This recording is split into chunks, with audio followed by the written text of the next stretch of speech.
Hello student, आज हम पढ़ाने जा रहे हैं क्लास 7 का Hindi first chapter 4। Chapter name है कठपुतली। कठपुतली एक कविता है। इस कविता में कवि कठपुतली के द्वारा क्या कहना चाहता है, आइए जानते हैं। इसके रचयिता हैं भवानी प्रसाद मिश्र जी।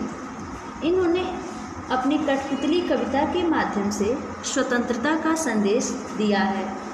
काठ की बनी कठपुतलियाँ धागों में बंधी तमाशा दिखाने वाले कलाकार के उंगलियों के इशारे पर नाचती रहती हैं। कठपुतलियों में भावनाएं संवेदनाएं नहीं होती, परंतु कवि ने अपनी कल्पना में कठपुतलियों को सजीव दिखाया है। यदि कठपुतलियाँ सजीव हो उठती हैं तो वे भी अन्य प्राणियों की तरह स्वतंत्र प्रिय ही होंगी। उनके मस्तिष्क में भी भावनाओं का स्पंदन शुरू हो जाएगा। वे भी अपनी स्वतंत्रता की खातिर विद्रोह पर उतर आएंगे। दूसरी ओर कवि ने मानव समाज के अकर्मण्य लोगों पर व्यंग किया है कि भाव शून्य संज्ञा शून्य लोग समाज में जड़वत रहकर गुलामी यानी पराधीनता का दंश झेलने के लिए विवश हैं। उन्हें ऐसा नहीं करना चाहिए, उन्हें स्वतंत्र रहना चाहिए। सबको स्वतंत्र रहने का अधिकार है। आइए इस कविता को पढ़ते हैं। कठपुतली गुस्से से उबली, बोली ये धागे क्यों हैं मेरे पीछे आगे, इन्हें तोड़ दो मुझे मेरे पाँव पर छोड़ दो। इसमें मिश्र जी कहना चाहते हैं कि एक बार एक कठपुतली को धागे में अपने हाथ पर बंधे हुए जानकर बड़ा गुस्सा आया। वह स्वयं को बंधन में पाकर अत्यधिक क्रोधित होती है और बोलती है कि हम स्वयं को उसने अपने मन के भावों को व्यक्त करते हुए जोर से कहा कि इन धागों बंधनों को तोड़ दो, मैं आत्मनिर्भर बनना चाहती हूँ। सुनकर बोली और कठपुतलियाँ कि हाँ, बहुत दिन हुए हमें अपने मन के छंद हुए।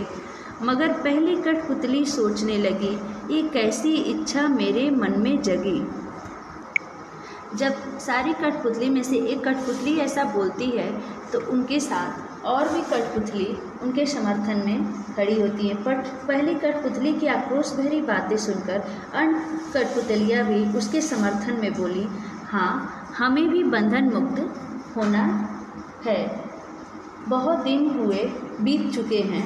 यानी पहली कठपुतली की बात सुनकर दूसरी कठपुतली के मन में भी बंधन मुक्त होने की इच्छा जाग गई।